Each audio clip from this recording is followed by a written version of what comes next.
Good morning, নমস্কার, আদাব। আর আজকের আমার টপিক হলো আচ্ছা, টপিকের আগে আমি একটা গল্প শোনাই। একটা ক্লাসে একজন শিক্ষিকা পড়াচ্ছিলেন এবং সেই সময় একটি স্টুডেন্ট একটা 100 টাকার নোট পায়। ওই স্টুডেন্ট ওই নোটটি নিয়ে গিয়ে টিচারের কাছে দেখায় এবং বলে যে ম্যাডাম ম্যাডাম আমি একটা 100 টাকার নোট পেয়েছি এবং আমি জানি না এটা কার। শিক্ষিকা এটা দেখে খুবই খুশি হয় এবং তিনি বলেন যে দেখো ছেলেটা কতটা সৎ। এটাকে সততার একটা উদাহরণ বলা যেতে পারে। আর এই যে সততার উদাহরণ মানে জিনিসটা কি, যে ক্লাসের মধ্যে ওই ছেলেটির মনে একটা ভয় ছিল যে যদি আমাকে কেউ দেখে নেয় এর থেকে ভালো আমি টাকাটা ফেরত দিয়ে দিই, যেহেতু এটা আমার নয়। এটাই বেসিক্যালি অনেস্টি। অন্যদিকে সততার থেকেও বড় একটা জিনিস আছে, সেটা কি?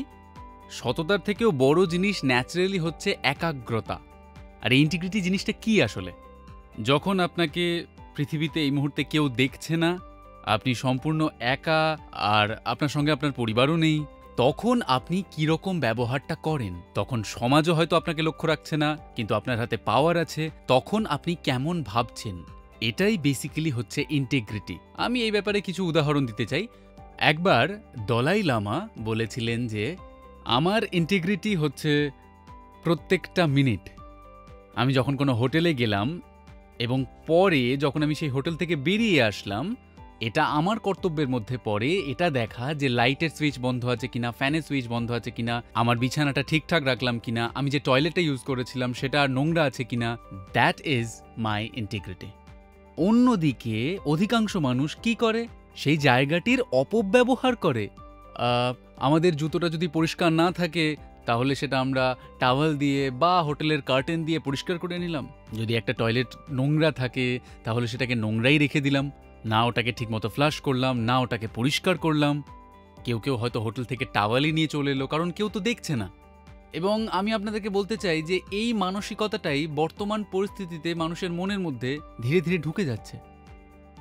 এই ধরনের ভাবনা চিন্তা, এই মানসিকতা আমাদেরকে ধীরে ধীরে ধীরে ধীরে গ্রাস করছে এবং আমরা সেটা বুঝতেও পারছি না। 1%, 2%, 5%, আস্তে আস্তে এটা আমাদের সম্পূর্ণ মানসিকতাটাকেই চেঞ্জ করে দিচ্ছে। অন্যদিকে যদি ইউ হ্যাভ সুপার ইন্টিগ্রিটি, আমি আপনাকে বলতে পারি sir, sky is the limit. সময় লাগবে হয়তো, কিন্তু সফলতা আসবেই। কারণ সত্যি কথা বলতে সিনেমার শেষে হিরো ভিলেনকে অবশেষে হারিয়ে দেবেই। আমরা দেখেছি হিরোর একটা মহিমা থাকে, মানুষ তাকে মনে রাখে, তার একটা খ্যাতি থাকে। অন্যদিকে ভিলেনকে আমরা সবসময় খারাপ চোখেই দেখে থাকি। ইনফ্যাক্ট আমরা জীবনেও এরকম গল্পই শুনে এসেছি যে রাম সর্বদা জিতবে রাবণকে হারিয়ে। একটা নীতিবোধ, ইন্টিগ্রিটি, এগুলো জীবনের খুব গুরুত্বপূর্ণ অংশ। এবং আমি আপনাকে এই সময় বলতে পারি যেগুলো কেন গুরুত্বপূর্ণ এতটা। উদাহরণস্বরূপ, যদি ম্যানকাইন্ডের প্রয়োজন থাকে একজন সিইও কিংবা একজন ম্যানেজিং ডিরেক্টর, তো সর্বপ্রথমে ম্যানকাইন্ডের আমরা সেই মানুষটির মধ্যে কি কি কোয়ালিটিস খুঁজব, ওই মানুষটির মধ্যে ট্যালেন্টের আগেও, কারণ এটা একটা বৈশিষ্ট্য থাকে যে তার মধ্যে ইন্টিগ্রিটি কতটা আছে। এর মানে হচ্ছে যে একটা মানুষ তার পাবলিক প্রপার্টি হ্যান্ডেল কিভাবে করবে সেটা বোঝা যায় যে সে তার কোম্পানির প্রপার্টি কিভাবে হ্যান্ডেল করছে। সে কি কোম্পানির প্রপার্টির কোনো অপব্যবহার করছে? তার কি কোম্পানির জিনিসপত্রের প্রতি ততটাই যত্ন আছে যতটা তার নিজের টাকায় কেনা জিনিসপত্রের প্রতি আছে? এটাই দেখার। যদি এমনটা হয় সেক্ষেত্রে সেই মানুষটি প্রত্যেকটা মানুষের সঙ্গে ভালো ব্যবহার করবে। এটাই হচ্ছে ইন্টিগ্রিটির পাওয়ার। আপনি যদি সফলতার চরম শীর্ষে পৌঁছতে চান তাহলে আমি আপনাকে বলতে চাই যে ইন্টিগ্রিটি হচ্ছে সবথেকে গুরুত্বপূর্ণ জিনিস। দ্বিতীয় গুরুত্বপূর্ণ জিনিসটা হলো প্যাশন। তার মধ্যে কতটা ইচ্ছা শক্তি আছে। এত কিছুর পরে আসে ট্যালেন্ট। আমি কখনোই ট্যালেন্টকে কম মানছি না, কিন্তু আমি এগুলোর বেসিসে র্যাঙ্ক করব। 1 নম্বরে থাকবে ইন্টিগ্রিটি, দ্বিতীয়তে থাকবে ইচ্ছা শক্তি এবং তৃতীয়তে থাকবে ট্যালেন্ট। তার বিষয়টা সম্বন্ধে কতটা জ্ঞান আছে, সে মানুষদেরকে কিভাবে হ্যান্ডেল করে, কিভাবে কাজ কারবার করে, এই সমস্ত কিছু তৃতীয়তে আসবে। ফর এক্সাম্পল, ধরা যাক এমন একটা মানুষ যে অত্যন্ত ট্যালেন্টেড একজন, কিন্তু তার মধ্যে কোনো প্যাশন নেই, তার মধ্যে কোনো ইন্টিগ্রিটি নেই। সেক্ষেত্রে সে কি টপ পোস্ট অবধি পৌঁছতে পারবে? না, সে পৌঁছতে পারবে না। আর এই জিনিসটা যদি প্রথম দিন থেকে আমাদের জানা থাকে, আমাদেরকে বারবার মনে করিয়ে দেওয়া হয়, তাহলে সবসময় আমরা এগিয়ে যেতে পারবো। আজকের দিনে দাঁড়িয়ে ম্যানকাইন্ড যে দুটো জিনিস নিয়ে কনসার্নড, আমি তাদের ব্যাপারে কিছু কথা বলতে চাই। প্রথমত হচ্ছে যে এখনকার মানুষদের মধ্যে একটা বেসিক ট্রেড যেটা হারিয়ে যাচ্ছে বলা যেতে পারে, তাদের মধ্যে কারেন্ট প্যাশন নামক জিনিসটা প্রায় নেই বললেই চলে, বলা যায় একেবারেই শেষ হয়ে গেছে। আর সেক্ষেত্রেও কিছু উদাহরণ দেওয়া যায়। যেমন ধরা যাক, কোনো একটা অ্যাক্টিভিটি একটা কোম্পানি স্টার্ট করলো, একটা স্ট্র্যাটেজি স্টার্ট করলো, ওই স্ট্র্যাটেজিটা বলার পরে, বোঝানোর পরে 1 মাস সময় অবধিও সেই স্ট্র্যাটেজিটা অন ফিল্ড ইমপ্লিমেন্ট হচ্ছে না, এরকম অনেক সময় হয়ে থাকে। এবং আমি এটার ব্যাপারেও একটা উদাহরণ দিতে পারি যে আমরা রিসেন্টলি ইনসেন্টিভ পলিসি স্টার্ট করেছি যাতে আপনাদের গ্রোথ হয়, যে প্রত্যেকটা ডিভিশনে 1-2 প্রোডাক্টের ক্ষেত্রে যে ইনসেন্টিভটা হবে সেটা আপনার গ্রোথের প্রায় 3 গুণ হবে। এটা আমাদের সাম্প্রতিকতম পলিসি। আর যে কোনো লিডারের যদি আপনি তার এক্সিকিউশন, তার ট্যালেন্ট বা তার প্যাশন চেক করতে চান, তাহলে তার রিজিনাল ম্যানেজারের কাছে যান এবং তার মেডিকেল রিপোর্ট নিয়ে তার সামনেই তাকে জিজ্ঞাসা করুন যে সে কি এই ইনসেন্টিভ পলিসির ব্যাপারে জানে। আর যদি আপনার মনে হয় যে তার মেডিকেল র্যাপরা এটা জানে না, মোর দ্যান 50% 60% লোকজন জানে না, তাহলে তার মানেটা কি দাঁড়ায়? যে সেই টিমটার মধ্যে কোনো কারেন্ট নেই। আর সেই টিমটাকে কারেন্ট দেয় কে? ওটা ট্রান্সফরমার কে? তার রিজিনাল ম্যানেজার। আর সেই রিজিনাল ম্যানেজার কারেন্ট কোথা থেকে পাবে? তাকে কারেন্টটা কে দেবে? সেটা আসে তার জেডএম এর থেকে। জেডএম পায় ন্যাশনাল সেলস ম্যানেজারের থেকে, আর ন্যাশনাল সেলস ম্যানেজার কারেন্টটা পায় হেড অফিসের থেকে। কোনো না কোনোভাবে এই জিনিসটা ম্যানকাইন্ডে এই মুহূর্তে বেশ কিছু জায়গায় মিসিং, বেশ কিছু জায়গায়। এবং সেই জায়গাগুলো কোন কোন জায়গা সেটাও আমি আপনাকে বলে দিচ্ছি। যেখানে প্রোডাক্টিভিটি হয়ে গেছে প্রায় 10 লাখ, 15 লাখ, প্রায় 8 লাখ মতো। তারা সবাই প্রচণ্ড হ্যাপি, তারা প্রচণ্ড স্যাটিসফাইড। কারণ, এবং আমি যখন স্যাটিসফাইড ওয়ার্ডটা ইউজ করছি তখন কিন্তু সেটা আমি মেডিকেল রেপদের বলছি না, আমি তার ওপরে বসে থাকা রিজিনাল ম্যানেজারের কথা বলছি, তার জোনাল ম্যানেজারের কথা বলছি, বা তার সিনিয়র হেডের কথা বলছি। তাদের মধ্যে কারেন্ট এবং স্যাটিসফ্যাকশন নামের জিনিসগুলো, কারেন্ট তো শেষ হয়ে গেছে আর স্যাটিসফ্যাকশন অনেকটা এসে গেছে। এটাই আজকের দিনে দাঁড়িয়ে আমাদের সবথেকে বড় ইস্যু। একবার ভেবে দেখুন যে এতটা লিউক্রেটিভ ইনসেন্টিভ পলিসি আমাদের কাছে আছে, অথচ মেডিকেল র্যাপরা এটার ব্যাপারে জানি না। এর মানে হচ্ছে সামহাউ সিনিয়রদের তরফ থেকে জুনিয়রদের প্রতি কোনো কারেন্ট যাচ্ছেই না। আপনার মনে হয় যে এই ধরনের লিডাররা ম্যানকাইন্ড কোম্পানিতে সার্ভাইভ করতে পারবে? আজ বা কাল তারা কিন্তু তাদের সমস্ত সম্মান, তাদের রেপুটেশন এবং একদিন তাদের চাকরিটাও খুইয়ে বসবে। এটা কিন্তু আমি সত্যি বলছি, আমি কথা দিতে পারি এটাই হতে চলেছে। এবং এ ব্যাপারে আমি খুব কাঠখোট্টা কথা বলছি, কারণ আমি এই ধরনের মানুষ যারা এরকম কাজ করে তাদের ঘোর বিরোধী, এবং তারা একদমই রেসপন্সিবল নয়। সেকেন্ড ইস্যু যেটা ম্যানকাইন্ডের ভেতরে এই মুহূর্তে রয়েছে সেটা হচ্ছে ইন্টিগ্রিটি। এই ইন্টিগ্রিটির ইস্যুটাকে এইভাবে বলা যায় যে ধরা যাক আমি অ্যাজ আ লিডার আমি আমার ট্যুর প্রোগ্রাম বানালাম এবং আমি আমার ক্রিটিক্যাল হেডকোয়ার্টার্সে গেলামই না। আমি কিন্তু ওই ট্যুর প্রোগ্রামটা 1 মাসের বানিয়েছিলাম, 6 মাসের নয় কিন্তু। বা অ্যাজ আ মেডিকেল র্যাপ 3 মাসের বানাইনি, কেউ বানিয়ে দিয়েছে। একজন মেডিকেল র্যাপের ট্যুর প্রোগ্রাম কে বানায়? তার এরিয়া ম্যানেজার। আর তাকে সেটা বলে কে? তার আরএম। আরএমকে অ্যাটমসফিয়ার কে দেয়? তাকে প্রেশারাইজ কে করে? এই কাজগুলো করে তার জেডএম। এই কাজগুলোই যখন হলো না, তখন এটা কিভাবে পসিবল যে তার মেডিকেল র্যাপগুলো কল মিস করবে না? করবে, অবশ্যই কল মিস করবে, কারণ এই রেসপন্সিবিলিটি আসে কোত্থেকে? সমস্ত কিছু ওপর থেকে নিচে ফ্লো হয়। দ্বিতীয় ইস্যু কি হয়? বিভিন্ন জায়গায় আমরা এটা দেখেছি যে প্রচুর মেডিকেল র্যাপ তারা কি করছে? তারা সাইড বিজনেস করছে। সেই সাইড বিজনেসে তারা একটা কোম্পানি খুলে রেখেছে, সেটা তাদের মাসির নামে, বা ধরা যাক তার বউয়ের নামে, বা ধরা যাক কেউ কেউ তাদের ব্রাদার ইন লয়ের নামে, এবং কোথাও না কোথাও তারা অনবরত এই অদল বদলটা করে চলেছে। যে মুহূর্তেই আমরা এটার ব্যাপারে জানতে পারবো, আমি বলে দিচ্ছি পর মুহূর্তেই সে কিন্তু তার চাকরি খোয়াতে চলেছে। সেটা সে আগে এরকম কাজ কারবার করলেও আগে হয়তো হতো, এখন কিন্তু আর করা যাবে না। আমরা এই সমস্ত জিনিসপত্রকে পেছনে ফেলে এসেছি। আমরা ভালো ওয়ার্কার্সদের প্রতি প্রচণ্ড উদার হব, খুব ভালো হব, কিন্তু একই সঙ্গে প্রচণ্ড কঠিন হব to this corruption, this corrupt people. তৃতীয় প্রবলেম কি আসে? এই ইন্টিগ্রিটির ভেতরেই আসে, সেটা হচ্ছে ইনফিল্ট্রেশন। কিভাবে প্র্যাকটিক্যালি পসিবল যে একজন রিজিনাল ম্যানেজার সে কিছু দেখতে পাচ্ছে না, একজন জেডএম সে কিছু দেখতে পাচ্ছে না, আর একজন স্টকিস্ট একটা শহরে বসে অ্যাভারেজ সেল করতে ধরা যাক 5 লাখ টাকা গত বছর অবধি। আর আমরা হঠাৎ করে কি দেখছি যে পরের বছরে তার সেল এই 5 লাখ টাকা থেকে বেড়ে কোথায় যাচ্ছে না প্রায় 25 লাখ টাকায় একজন স্টকিস্টের। কিভাবে এটা পসিবল যে ওই এরিয়াতে সমস্ত সেলের, সেই পুরো সেলের প্রায় 50% ওই একটা স্টকিস্ট সেল করতে শুরু করে দেয় এবং জেডএম যে সম্পূর্ণ অন্ধ হয়ে গেছে, সে কোনো অ্যাকশন কেন নেয়নি? এটার পেছনে কারণ আছে। আইদার তার কোনো প্যাশন নেই, তার কোনো রেসপন্সিবিলিটি নেই, তার কোনো দায় দায়িত্ব নেই, এসব ব্যাপারে কোনো চিন্তা নেই, আর সেকেন্ড, তার কোনো ইন্টিগ্রিটি নেই। আমি শুধুমাত্র এই দুটো জিনিসে বিশ্বাস করি। যখন মানুষের মধ্যে ইন্টিগ্রিটি আর প্যাশন থাকে না, ধরা যাক আপনার সামনে চুরি হচ্ছে এবং আপনার মধ্যে ইন্টিগ্রিটি এবং প্যাশন দুটোই আছে, তখন এটাকে আপনি সিরিয়াসলি নেন, আপনার খারাপ লাগে, আপনার রাগ হয়, তখন আপনি একটা অ্যাকশন নেন। যদি এই সমস্ত জিনিসগুলো না হচ্ছে, সেক্ষেত্রে আমি কোনো মেডিকেল র্যাপকে দোষ দিতে পারবো না। এটা হচ্ছে বিকজ অফ টপ লিডার্সদের কমপ্লিসেন্সি, তাদের ল্যাক অফ প্যাশনস বা তাদের মধ্যে lack of integrity. Sir, please বোঝার চেষ্টা করুন। যার মধ্যেই আমরা এরকম কিছু গুণাবলী দেখতে পাবো, আমি বলে দিচ্ছি ম্যানকাইন্ডের ভেতরে তাদের জীবনটা দুঃসহ হতে চলেছে। এ ব্যাপারে আমি কথা দিতে পারি। এই দুটো ব্যাপারে আমরা অত্যন্ত বেশি গুরুত্ব দিচ্ছি এবং আপনারা খেয়াল করবেন যে আমি শুধুমাত্র ভিডিওই পাঠাচ্ছি না, কিন্তু এখানে বসে বসে অনবরত অ্যাকশনসও নেওয়া হচ্ছে। কিন্তু সেটা সাউথ হোক, গুজরাট হোক, বিহার হোক, ইউপি হোক, যে কোনো জায়গা আপনি দেখে নিতে পারেন, যে কোনো জায়গা, ওড়িশা, আপনি যে কোনো জায়গা খুঁজে নিতে পারেন। আপনি দেখতে পাবেন যে কোনো কথা শোনা বন্ধ হয়ে গেছে, কারণ এটা একটা ক্যান্সারের মতো রোগ এবং এটাকে শেষ করতে হবে।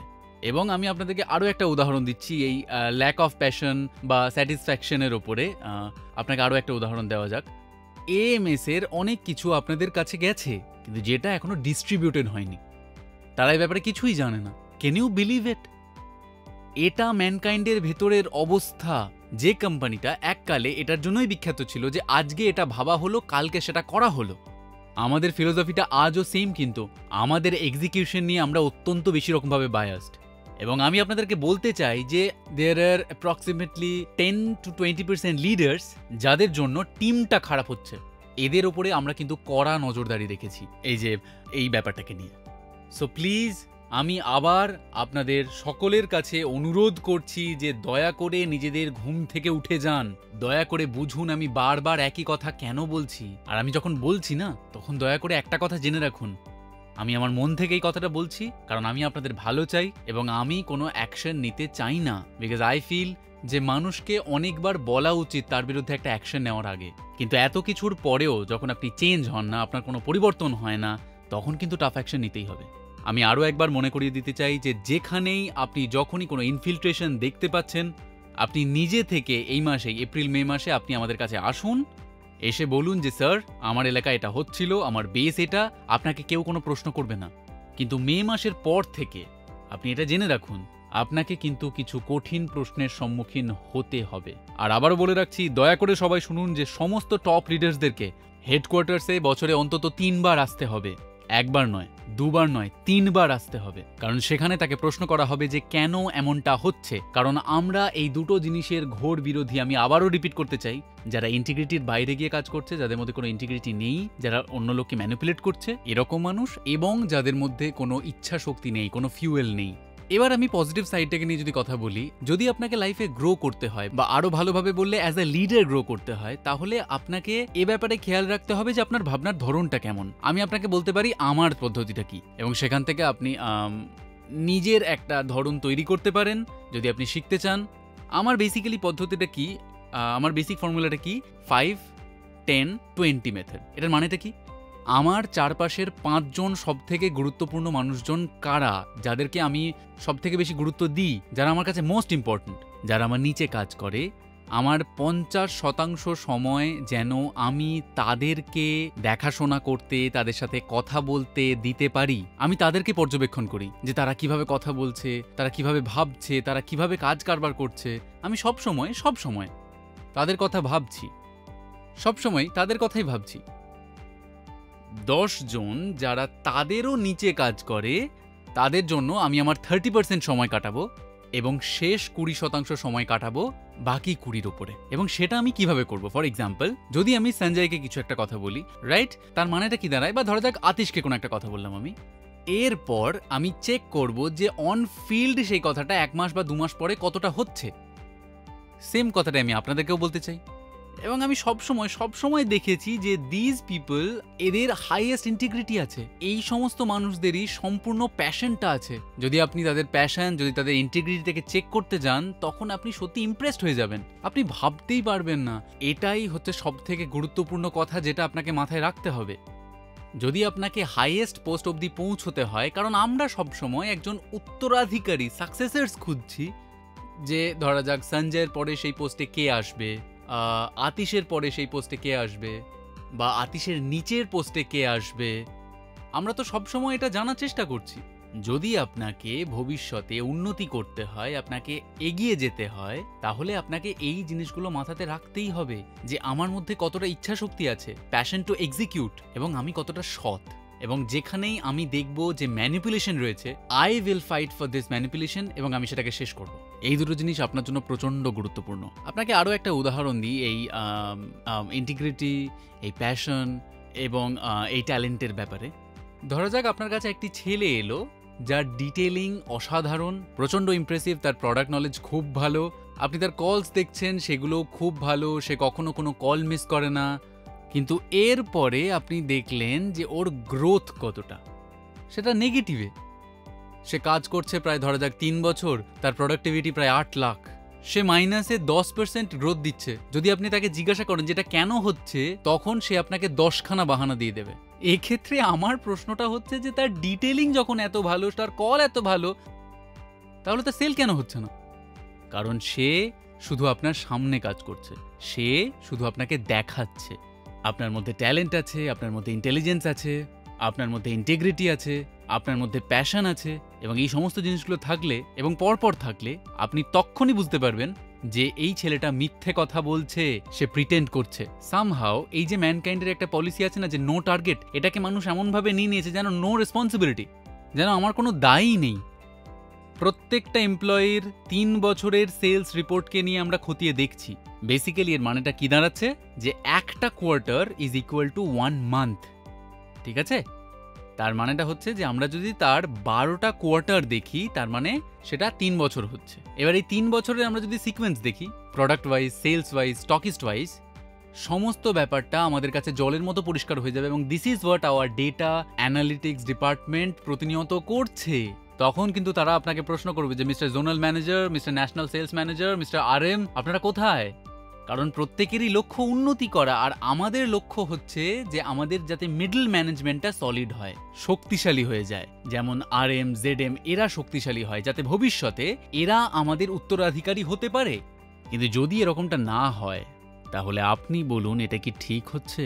কারণ এটা কিভাবে সম্ভব যে কোম্পানিতে সব ভালো হচ্ছে অথচ গ্রোথ হচ্ছে না? একটা অদ্ভুত মাইন্ডসেট রয়েছে যে স্যার IPM এর গ্রোথ 9% এবং তার সঙ্গে সঙ্গে আমার গ্রোথটাও ততটাই। IPM গ্রোথের থেকে ডাবল কেন হতে পারে না আমার গ্রোথ? কি সমস্যা হচ্ছে? এটা আপনার কাছে আমার প্রশ্ন। এবং সবশেষে আমি আপনাদের কাছে একটা খুব ইন্টারেস্টিং কথা বলতে চাই। যদি আপনি জীবনে উন্নতি করতে চান, গ্রো করতে চান, তাহলে একটা গাছের কথা ভাবুন। একটা গল্প আছে না গাছের, যে একটা গাছ একই সময়ে দুদিকে গ্রো করতে পারে, শুধু একদিকে গ্রো হয় না। তার গ্রোথ শুধু ওপরের দিকেই হয় না। একটা গাছের বৃদ্ধি যতটা ওপরের দিকে হয়, ঠিক ততটাই কিন্তু মাটির তলাতেও হয়। আপনি যখনই একটা বড় গাছকে, একটা শক্তিশালী গাছকে দেখবেন, তার শিকড় মাটিতেও কিন্তু প্রচণ্ড শক্ত, এবং সে ক্রমশ বেড়ে চলেছে উপরের দিকে। আর তার মানেটা কি দাঁড়ায়? যতক্ষণ পর্যন্ত আপনি নিজের মূল্যটা নিজে বুঝতে না পারছেন, স্টেবিলিটি আপনার জীবনে আসবে না, আপনার প্রফেশনে স্টেবিলিটি আসবে না। আর এই ভেতরের মূল্যটা আপনি তখন বুঝবেন যখন আপনি নিজেকে ইন্ট্রোস্পেক্ট করবেন, আপনি নিজের ইন্টিগ্রিটির ব্যাপারে ভাববেন যে আপনি কি কোম্পানির জিনিসপত্রকে আপনার যা পাওয়ার আছে সেটার বেসিসে আপনি কি কোনো অপব্যবহার করছেন নাকি সঠিক ব্যবহার করছেন। আমি আমার পাওয়ারের মিসইউজ করছি না তো? আমি কি কারোর প্রতি রুড হচ্ছি? আমি কি কাউকে অসম্মান করছি, কারোর সঙ্গে খারাপ ব্যবহার করছি? এটা ভাবার মতো বিষয়। ভাবতে হবে আমি সবাইকে কি ভালোবাসছি ঠিক মতো, এটা একটা। আর একই সঙ্গে সঙ্গে আমি কতটা প্যাশনেট, অর্থাৎ যে কোনো একটা জিনিসকে আমি কতটা ফাস্ট, কতটা তাড়াতাড়ি এক্সিকিউট করছি। এবং আমার মধ্যে সেই বুদ্ধিমত্তাটাও আছে এটা বোঝার জন্য যে মানুষ কিরকম কাজ করছে। এবং আমি আপনাদেরকে জানাতে চাই যে ম্যানকাইন্ড একটা অসাধারণ কোম্পানি এবং আপনি ম্যানকাইন্ডের যে কোনো পোস্ট অবধি পৌঁছতে পারেন, কারণ আমরা প্রত্যেকে মানুষদেরকে নিয়ে অত্যন্ত কনসার্নড। আমরা সবসময় মানুষদের কথাই ভাবি, কারণ আমিও যখন কোনো ভিডিও পাঠাই, যখন ভিডিওতে কোনো কথা বলি, তখন আমি কার ব্যাপারে কথা বলি? সেলসের ব্যাপারে কথা বলি না, আমি আপনাদের ব্যাপারে কথা বলি। আপনাদেরকে একটা নতুন ভাবনা দেওয়ার চেষ্টা করি, আপনাকে বোঝানোর চেষ্টা করি। সেটা যদি না হয় তাহলে আপনি কোনোভাবেই গ্রো করবেন না। তাহলে এর সঙ্গেই আমি বলতে চাই যে all the best, good lakh. Please go for introspection এবং ভাবুন যে আমার মধ্যে কতটা ইন্টিগ্রিটি আছে, কতটা প্যাশন আছে, কতটা ট্যালেন্ট আছে। তার উপরে ভিত্তি করেই আপনি জীবনে উন্নতি করবেন, কারণ আপনার ফ্যামিলি সেটা চায়, আপনি সেটা চান যে আপনার ফিউচার সুরক্ষিত হোক, আপনি উন্নতি করুন জীবনে, এবং সেটা পেতে হলে আপনাকে তো কাজ করতেই হবে। So all the best, good luck and have a great year ahead. Thank you so much, bye by.